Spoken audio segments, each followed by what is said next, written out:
오늘 우리에게 주신 하나님 말씀은 시편 105편 1절부터 6절까지 말씀입니다. 구약성경 879면 시편 105편 1절부터 9절 6절까지 말씀입니다.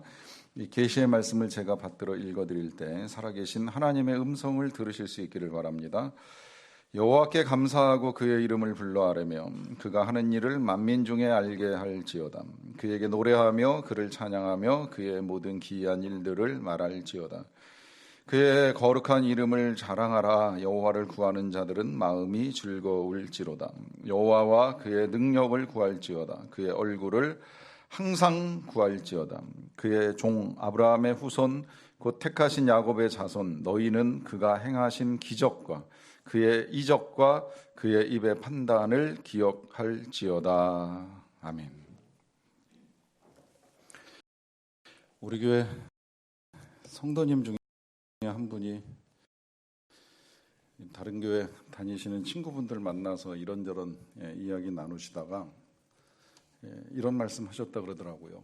우리 교회는 여름 성경학교 때 아이들한테 간식으로 하겐다즈 아이스크림을 줘. 여기 이게 뭐 그렇게 대단한 일이야 이렇게 쳐다보시는 분들 계실지 모르겠지만 지역과 교회에 따라서 그거 진짜야? 사실이야? 이러고 확인하는 분들도 계세요. 우리 교회 그 회사 다니시는 분이 계셔서 우리 아이들이 비싸고 좋은 아이스크림을 먹게 되는 일이 1년에 몇 차례 있게 되는데요. 때로 이런 이제 우리 가진 거 또 우리 하는 거 드러내는 일이 있을 수 있습니다. 이게 어떤 땐 이제 덕도 되고 유익이 되는데 어떤 땐 또 해가 되는 일도 있는 걸 보게 돼요. 어렸을 때 그런 기억이 있어요. 학교에 가서 학부모 모임 하고 오셨던 우리 어머니께서 오셔가지고 한 재수없는 학부모 이야기 하시더라고요. 저희 어머니 표현이 그랬어요. 되게 재수없어 그 아줌마. 그 아줌마 하루 종일 앉아가지고 머리 아파 그러는데 머리가 하나도 안 아픈 것 같대요. 근데 왜 그러냐면 머리 아프다고 손을 올리는데 여기 반지 수두룩하게 팔찌 수두룩하게 1970년대 얘기입니다. 이제 그렇게 자랑하고 싶어가지고 머리 아파 그러는데 전혀 머리 아픈 것 같지 않더라는 거예요. 그런데 어떻게든 내 가진 거 드러내놓고 싶어 하다 보니까 이제 이런저런 핑계와 이유로 그것을 알리기 위해서 애를 쓰는 일이 있게 되는 것이죠. 알리는 것 자체가 나쁘다고는 생각을 하지 않지만 이제 잘못하다 보면 누군가에게는 그 일이 이제 아픔이나 고통이 될 수도 있다는 생각을 하게 됩니다. 저는 하나님이 우리에게 주신 좋은 것들을 드러내는 건 뭐 본능으로 주셨다는 생각이 들어요. 그런 욕구들이 나타나잖아요. 특히 어르신들이 손자나 손녀 보게 되면 그 아기를 자랑하고 싶어서 뭐 사진을 꺼내놓기도 하고 이제 동영상을 펼쳐 보기도 하는데 이거 참기가 굉장히 어렵다는 말씀들 많이 합니다. 오죽하면 돈 내고서라도 하라고 하면 하겠다 할 정도로 그와 같은 이제 욕구들이 우리 안에 있다라고 하는 것을 이제 알게 되는 거죠. 왜 주셨을까 생각을 해보는 거예요. 왜 이런 마음이 우리 안에 있을까? 그리고 이것이 나쁜 것일까? 하나님이 우리 안에 주신 욕구는 사실 생각해 보면 바르게 쓰면 굉장히 좋은 겁니다. 성욕 자체가 나쁜 게 아니잖아요. 부부간의 깊은 사랑을 나누는 데 있어서 하나님이 주신 아름다운 선물입니다. 그런데 이것이 음란하고 악하게 사용되면 이것만큼 이제 더럽고 지저분한 것이 없습니다. 마찬가지로 우리가 자랑하는 거, 드러내는 거는 우리의 본능일 수는 있겠지만 뭘 드러내고 뭘 자랑하느냐 하는 것에 따라서 덕을 끼칠 수도 있고 해를 끼칠 수도 있다 하는 그 차이를 이제 발견하게 됩니다. 우리가 1월 첫 주일 말씀에 하나님께서 이제 우리를 지으신 목적이 뭔가 하는 것을 함께 듣는 일이 있었습니다. 이사야서에서 하나님이 우리를 지으실 때 하나님을 위하여 지었나니 하나님을 찬송하게 하려는 것이라 말씀을 듣는 일이 있었어요. 이때의 찬송은 단순히 노래를 부르거나 노래를 듣는 것이 아니라 하나님의 이름을 높이는 일, 하나님의 뜻을 따르는 일, 하나님을 전하는 일, 모든 것이 찬송이고 그 찬송을 위해서 우리는 경배도 하고 또 자랑도 한다 하는 이런 말씀을 드리는 일이 있었습니다. 이것이 성경 한 군데서 한 번 나오고 지나가는 말씀이 아니라 참 여러 번 나오는 아주 중요한 말씀이에요. 오늘 보시면 본문 1절에서도 비슷한 말씀을 하시는데요. 이렇게 말씀합니다. 여호와께 감사하고 그의 이름을 불러 아뢰며 그가 하는 일을 만민 중에 알게 할지어다. 그래요. 보시면 하나님께 감사하고 그 이름을 부르고 또 그가 하는 일을 만민 중에 알게 하라 그래요. 두 가지가 다 들어있는 거예요. 감사하고 아뢰라, 이름을 부르라 하는 건 경배하라, 예배하라 하는 것이고, 그가 하는 일을 만민 중에 알게 하라라고 하는 건 하나님을 드러내라, 자랑하라 하는 명령을 하시는 것입니다. 이것이 교회의 존재 목적이고 이것이 성도의 존재 목적이에요. 우리가 그리스도인으로 살아가는 이유, 이 한 구절에 다 들어있다고 보셔도 틀리지 않아요. 우리가 그리스도인으로 살아가는 이유는 하나님께 감사하고 하나님의 이름을 부르며 예배하는 것이고, 나아가 세상에서 하나님이 하시는 일을 만민 중에 알게 하는 겁니다. 알게 하는 것, 이것이 자랑이라고 하는 이제 표현으로 바뀌어 쓰였어요. 이게 처음에는 이스라엘 백성들에게 주어진 사명이었습니다. 하나님이 이스라엘 백성들이 애굽의 노예 생활을 하는 중에 그들을 건져내신 이유 다른 데 있는 거 아니에요. 그냥 너희들 이제 노예 생활 끝내고 자유롭게 살아라, 너네 마음대로 살아라, 하고 싶은 대로 하라, 이게 아니라는 거예요. 여기 이유와 목적이 있습니다. 그것이 바로 하나님을 경배하고 하나님이 살아계신 것을 만민 가운데 드러내라라고 하는 거예요. 그런데 안타깝게도 이 이스라엘 백성들은 하나님을 경배하는 데 있어서도 실패하고 또 하나님을 드러내는 데 있어서도 실패합니다. 이제 그러다 보니까 그 나라가 세월이 흘러갈수록 굉장히 쇠해요. 오히려 하나님을 알게 하는 일을 했을 때에는 그 나라가 엄청나게 흥왕하는 거 볼 수 있습니다. 그 일을 제일 잘했던 사람이 한 사람이 있는데 그 사람이 바로 다윗입니다. 아시겠지만 다윗은 어린 나이에 전쟁에 참여하게 되는 일이 있어요. 그 전쟁은 골리앗과의 싸움인데 이 골리앗이 얼마나 강한지는 대부분 다 들어서 아실 거예요. 골리앗이 나타났을 때 그 누구도 그와 맞서서 싸울 생각을 했던 사람이 없습니다. 그가 워낙 덩치도 좋은 데다가 무기도 강하게 가지고 있었고 또 갑옷을 두르고 있었고 큰 소리로 이스라엘 백성들을 위협하고 있었기 때문에 그 누구도 그에 맞서서 싸우려고 하는 사람이 한 사람도 없었어요. 한때는 장수로 나가 전쟁의 승리를 경험했던 사울 왕조차도 골리앗 앞에서는 주눅이 들어가지고 싸울 생각을 못하는 거예요. 그러다 보니까 현상금을 내겁니다. 누구든 나가서 싸워 저 골리앗을 이기게 되면 많은 상급을 내릴 것이고 내 사위로 삼겠다 하는 약속까지 내거는 일이 있었어요. 그럼에도 불구하고 이스라엘 백성들 중에 그 누구도 나서서 그와 맞서 싸우겠다 하는 사람이 단 한 명도 없었습니다. 그러던 와중에 이 다윗이 나가가지고 그 골리앗과 맞서 싸우게 되는데 그가 싸울 때에 골리앗 앞에서 먼저 여러 가지 선포를 합니다. 그 선포 가운데 이런 말씀이 있어요. 사무엘상 17장 46절 47절 말씀인데요. 올려주시겠어요? 오늘 여호와께서 너를 내 손에 넘기시리니 내가 너를 쳐서 내 목을 베고 블레셋 군대의 시체를 오늘 공중의 새와 땅의 들짐승에게 주어 온 땅으로 이스라엘에 하나님이 계신 줄 알게 하겠고 또 여호와의 구원하심이 칼과 창에 있지 아니함을 이 무리에게 알게 하리라. 전쟁은 여호와께 속한 것인지 그가 너희를 우리 손에 넘기시리라 그래요. 여기 한 단어가 두 번 반복됩니다. 그것은 알게 하겠고 알게 하리라 하는 거예요.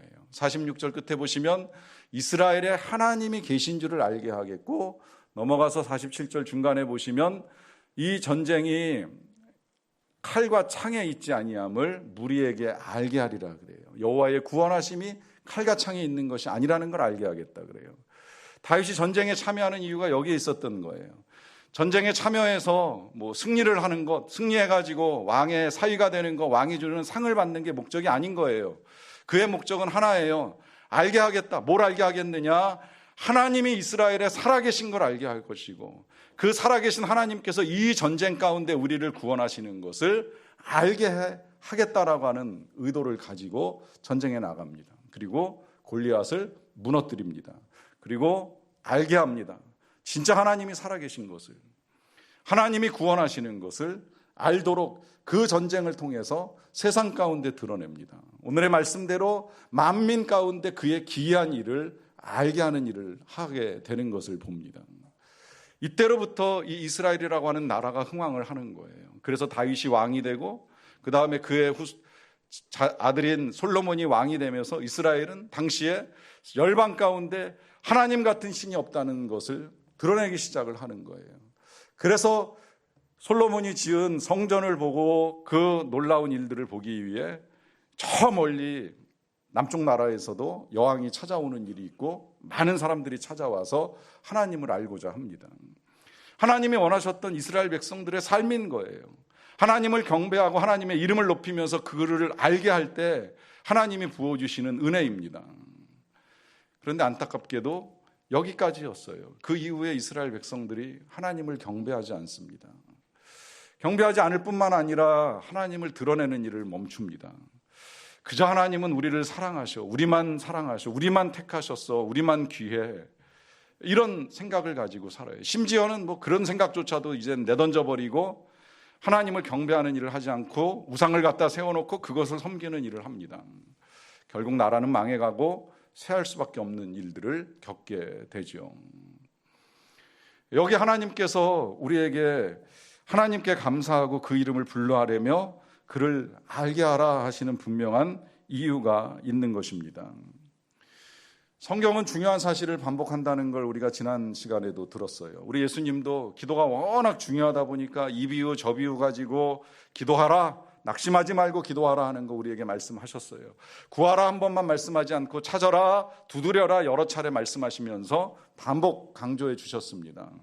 오늘 이 1절과 똑같은 내용이 2절에서도 똑같이 반복되는 걸 보게 되는데요. 2절에 보시면 이렇게 말씀합니다. 그에게 노래하며 그를 찬양하며 그의 모든 기이한 일들을 말할지어다. 그래요. 앞에 1절하고 뭐 크게 다른 내용은 아니에요. 감사하고 그 이름을 부르라 하는 표현을 바꿔서 노래하고 찬양하라 말씀하시면서 또 한편 동시에 그의 모든 기이한 일들을 말하라 그래요. 다시 말하면 하나님을 전하는 일이 그만큼 중요하다라고 하는 겁니다.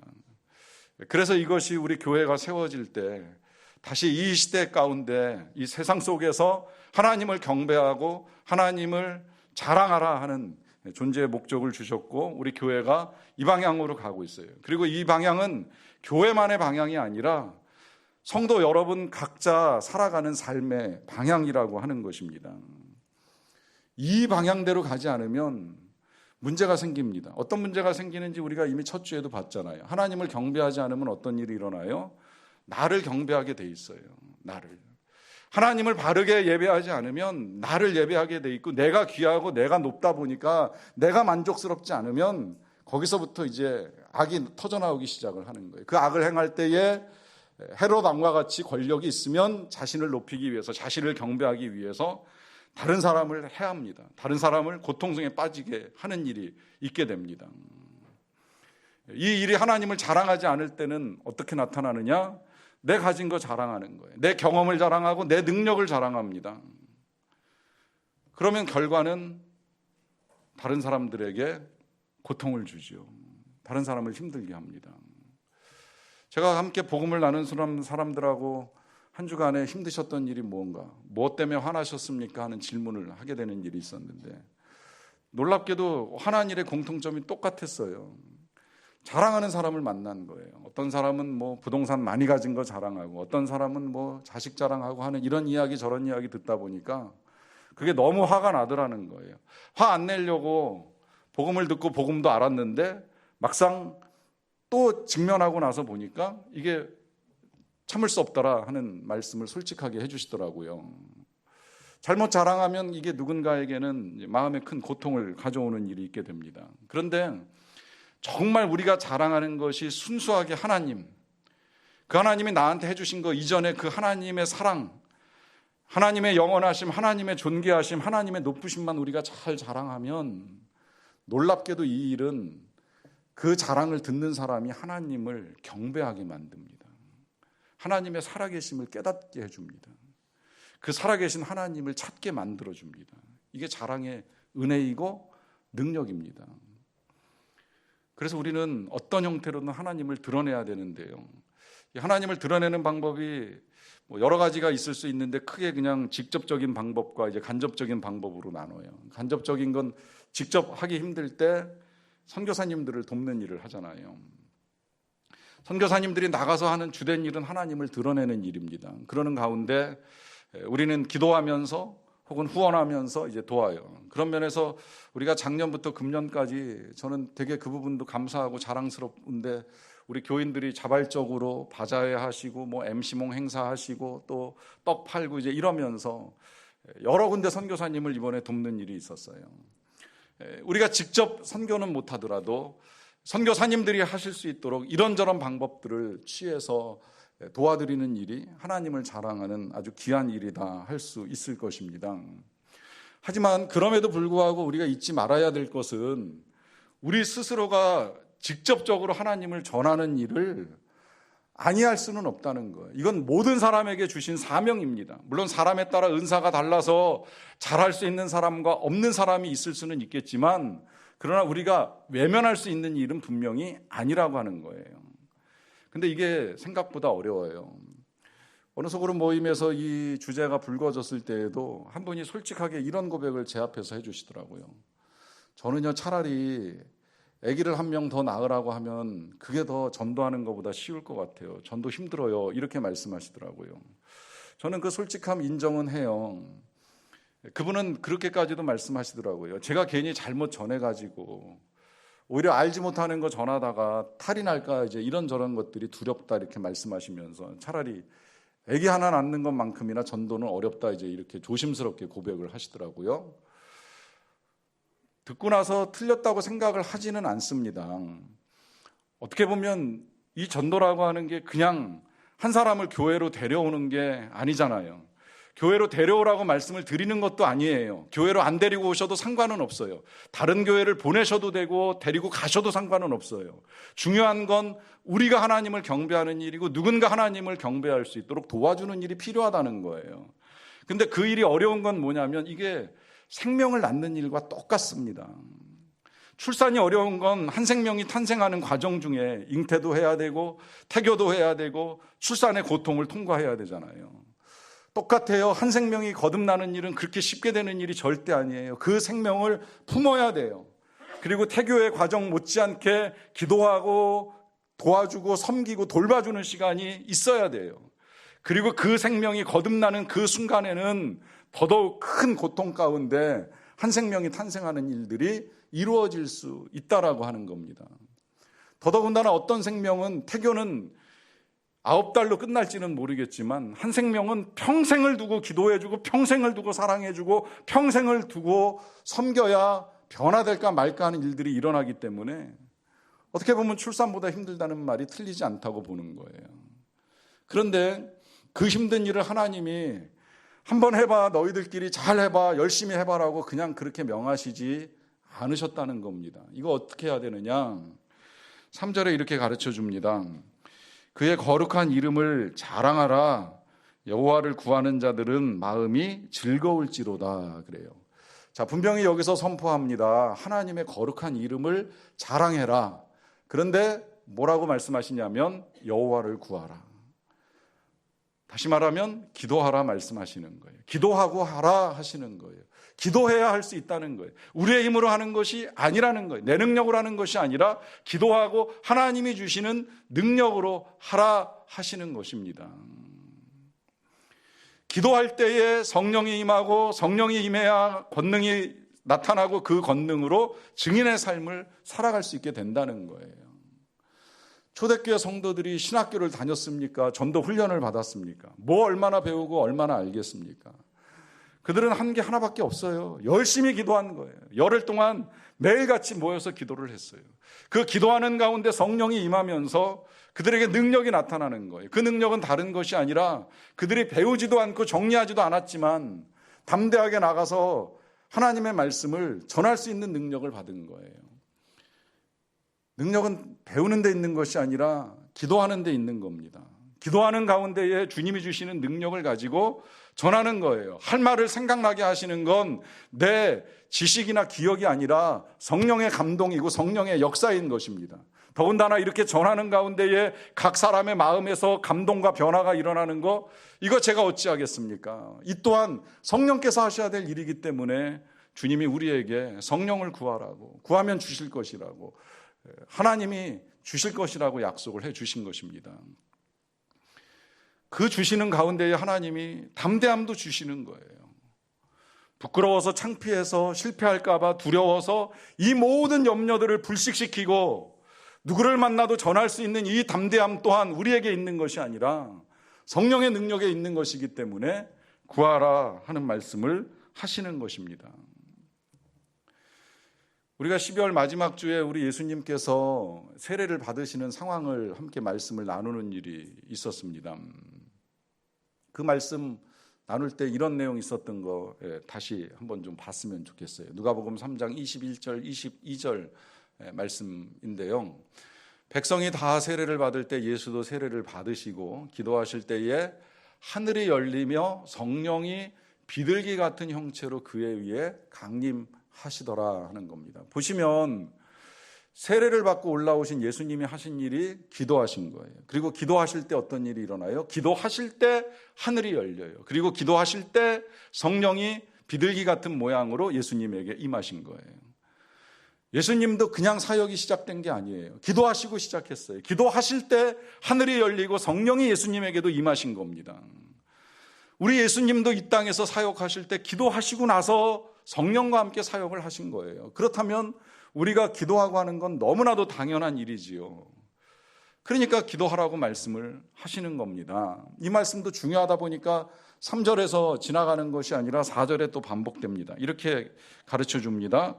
여호와와 그의 능력을 구할지어다 그의 얼굴을 항상 구할지어다 그래요. 구하라는 거예요. 능력을 구하라는 거예요. 하나님과 하나님의 능력을 구하라. 그 능력 구해서 능력 주실 때 능력 받아서 우리가 할 수 있다는 거예요. 뿐만 아니라 뭐라고 말씀하시느냐면 그의 얼굴을 항상 구하라 그래요. 얼굴을 구하라. 자, 능력을 구하라는 건 이해가 되잖아요. 뭐 기왕이면 진짜 나도 초대교회 사도들처럼 제자들처럼 능력 받아서 주님을 좀 전할 수 있었으면 좋겠고, 잘 몰라도 전하는 가운데에 말할 것이 생각나고 잘 전할 수 있으면 좋겠다, 이런 능력을 구하는 건 이해가 되는데 얼굴을 구하라고 하는 말씀은 왜 그러실까요? 여기 이유가 있습니다. 여러분, 능력을 구해서 우리가 능력을 받고 살아갈 수는 있는데 때로 능력을 받다 보면 하나님을 잊어버리는 일들이 일어납니다. 실제로 그런 일은 뭐 주변에서도 자주 보게 돼요. 하나님이 우리에게 하나님을 자랑하도록 각 사람들에게 주시는 능력이 있어요. 어떤 사람은 부유한 능력을 받는 사람도 있고, 어떤 사람은 논리적인 지적인 능력을 받는 사람도 있어요. 어떤 사람은 실제로 뭐 기적을 행하는 능력도 나타나는 사람들이 있어요. 그리고 그 능력을 가지고 처음에 하나님을 드러내고 하나님을 위해서 쓰임 받는 사람들이 있는데, 그 능력이 강해지다 보면 자칫 잘못하면 이게 내 건 줄 알아요. 내 능력이 좋아서 내 능력으로 뭔가 할 수 있다, 이런 착각들을 자꾸 하게 됩니다. 이제 그러면 교만해지고, 그러면 또 자신을 경배하는 일이 일어나는 거예요. 그런 일에 빠지지 아니하도록 하나님이 다시 얼굴을 구하라 하는 말씀을 하시는 겁니다. 이 말씀 다시 말씀드리면, 하나님이 주신 능력이 너무 귀하다고 하나님을 잊어버려서는 아니 된다라고 하는 겁니다. 그런 말씀 들어보셨잖아요. 어떤 사람이 외국으로 출장을 나갔다가 올 때마다 자녀들이 너무 좋아하더라는 거예요. 그 이유가 오랫동안 못 봐서 이제 집에 온 아빠를 보는 것이 좋다, 이렇게 생각을 하는 줄 알았는데 나중에 알고 보니까 외국에서 사가지고 오는 선물을 아이들이 기다렸다는 거예요. 선물만 받고 나면 이 아이들이 다 방으로 들어가 숨어버립니다. 나중에 그 사실을 경험하면서 되게 화가 나는 거예요. 나를 기다리는 줄 알았더니 날 기다린 게 아니라 선물을 기다렸다는 거죠. 근데 이런 일이 하나님과 우리 사이에서도 일어날 수 있다는 거예요. 여러분, 하나님께 기도를 드리는 이유가 무엇입니까? 진짜 하나님이 필요한 겁니까? 여러분이 필요한 그것만을 구하고 계시는 겁니까? 이 능력이라고 하는 걸 성경은 은사라고 표현을 합니다. 은사. 근데 이 은사를 영어 성경에서는 기프트라고 번역을 합니다. 말 그대로 능력이 은사고 은사가 선물이라는 거예요. 그러니까 능력이 선물이 되는 거죠. 하나님이 우리에게 능력을 주실 때에 우리가 잊지 말아야 될 건 그 능력을 주시는 분은 하나님이시라는 사실이에요. 그래서 그의 능력을 구할지어다 라고 말하면서 그의 얼굴은 항상 구하라고. 우리가 하나님께서 우리에게 허락하시는 능력만을 구할 것이 아니라 그분의 얼굴 보기를 우리가 구해야 된다라고 하는 말씀을 덧붙이고 계시는 겁니다. 그런데 여기서 우리가 하나님의 얼굴을 구해야 되는 또 하나의 이유가 있습니다. 그것은 우리가 어디 가서 하나님을 자랑하다 보면 항상 좋은 반응을 만나는 것만은 아니라고 하는 거예요.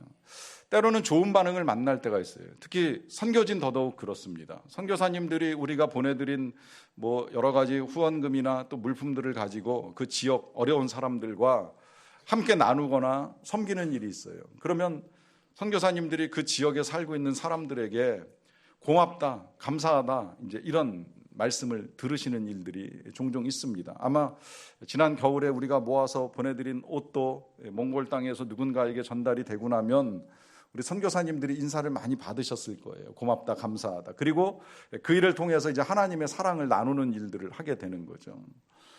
그런데 모든 선교지에서 다 선교사님들마다 환영을 받는 건 아니라는 거예요. 어떤 땐 거부와 거절이 일어납니다. 어떤 땐 심각한 핍박과 추방이 일어나는 일도 있습니다. 작년에도 중국에서는 수백 명의 우리 한인 선교사님들이 쫓겨나는 일이 있었습니다. 참 안타까워요. 그분들은 어떤 이익을 목적으로 가신 것이 아니잖아요. 그들을 위해서 간 거예요. 그들에게 하나님을 전하고 하나님의 사랑을 나누기 위해서, 하나님의 구원하심을 알려주기 위해서 거기 갔지만 안타깝게도 그 지역의 사람들 내지는 그 지역의 정부가 완강하게 거절하고 거부하는 바람에 결국은 사역지를 옮기셔야 되는 이런 불편함들이 일어납니다. 뿐만 아니라 전도를 해보신 분들은 아시겠지만 이 전도라는 것이 언제나 환영을 받는 일은 아니잖아요. 물론 우리 교회 앞에서도 화요일마다 이 학기 중에 아이들에게 음료를 나누어주고 전도를 하는 일들이 있는데 좋아하는 애들은 되게 좋아해요. 와서 감사하다 그러면서 받아가는 아이들도 있어요. 그런데 아주 가끔 저도 참여를 같이 하다 보면 다 호의적인 반응을 보이진 않아요. 언젠가 미세먼지가 심한 날 전철역 앞에서 출근하는 청년들에게 마스크를 나누어주는 일을 하게 될 때에 고맙다는 표현과 함께 받는 친구들도 있는가 하면 또 어떤 친구들은 아주 냉담하게 거절하고 돌아가는 친구들도 많이 보는 일이 있습니다. 심지어 어린아이들에게 교회에서 잔치를 하니 와서 같이 잔치에 와서 먹고 놀아라 하는 전단지를 돌릴 때에도 냉정하게 거절하면서 필요 없어요 소리를 지르는 아이들도 보는 일이 있어요. 하나님을 자랑하고 전하는 일이 때로는 다 호의적인 반응으로 우리에게 되돌아오지는 않는다는 겁니다. 심지어 가정에서 그런 일을 겪으시는 분들도 계시잖아요. 함께 하나님을 만나기 원하는데, 특별히 명절 같은데 친척들을 만나면 그 친지들에게 하나님을 자랑하고 전하고자 하는 일을 하는데 모두가 다 우리가 전하는 말씀을 듣고 호의적인 반응을 보이지는 않는다는 거죠. 심지어 이런 말도 들을 수 있잖아요. 너나 잘 믿어. 너나 잘 믿고 잘 살아. 나보고 예수 믿으라고 하지 마. 차갑고 싸늘한 반응이 우리에게 돌아올 수도 있습니다. 그때 우리가 어떻게 해야 될까요? 그때 하나님의 얼굴을 보셔야 됩니다. 그때 하나님의 얼굴을 찾으셔야 됩니다. 물론 우리가 하나님의 얼굴을 찾는다고 해서 직접 하나님의 얼굴을 대면할 수 있는 사람은 없을 거예요. 하지만 한 가지 이런 것은 경험할 수 있다고 확신을 합니다. 그건 그렇게 거절당하고 거부당한 우리를 바라보시는 하나님의 사랑과 긍휼의 눈빛을 느낄 수는 있습니다. 그래서 우리가 하나님의 얼굴을 구하는 일이 필요합니다. 소돔과 고모라 성이 무너져 내릴 때 전해지는 우화가 하나 있습니다. 한 노인이 날마다 이 성을 돌면서 소리를 지릅니다. 회개하세요. 회개하셔야 됩니다. 회개하지 않으면 멸망합니다. 소리를 질러요. 아무도 반응하지 않습니다. 아무도 들으려고 하지 않습니다. 그럼에도 불구하고 이 노인이 매일같이 성을 돌면서 소리를 지릅니다. 회개해야 됩니다. 멸망합니다. 그걸 지켜보던 한 어린아이가 그 할아버지에게 찾아가서 질문을 했어요. 할아버지, 아무도 안 듣는데 왜 매일같이 똑같은 말을 하고 이렇게 돌아다니세요? 그때 할아버지가 하신 대답이 이렇다고 합니다. 내가 이렇게 하지 않으면 나도 여기 있는 사람들처럼 똑같이 악하고 음란함에 빠져서 멸망할까 봐 그래. 여러분, 우리 하나님께서 우리에게 하나님을 드러내라 하시는 데는 분명한 이유가 있습니다. 그것은 우리를 사랑하시고 살리기 원하시기 때문입니다. 기도하겠습니다. 오늘 하나님께서 우리에게 분명하게 말씀하십니다. 하나님의 이름을 만민 중에 알게 할지어다. 그의 기이한 일들을 알릴지어다. 이 일을 위해서 하나님께 구하라고, 그의 능력을 구하라고, 그의 얼굴을 구하라고 말씀하십니다. 말씀에 따라 필요한 대로 우리 하나님의 능력과 하나님의 얼굴을 구하는 시간을 잠시 갖도록 하겠습니다. 함께 기도합니다.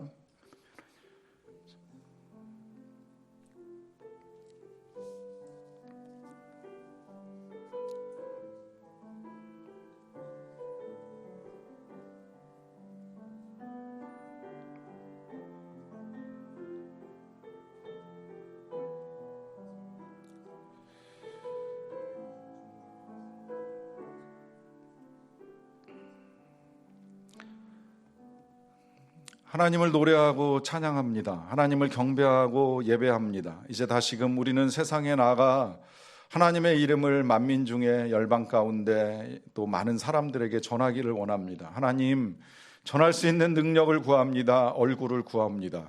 우리에게 성령의 능력을 더하여 주시고 또 그 얼굴빛을 비추어 주심으로 어떤 결과를 만나든지 우리가 낙심하지 않고 주와 함께 이 일들을 이루어 갈 수 있도록 도와주시옵소서. 예수님의 이름으로 기도하옵나이다. 아멘.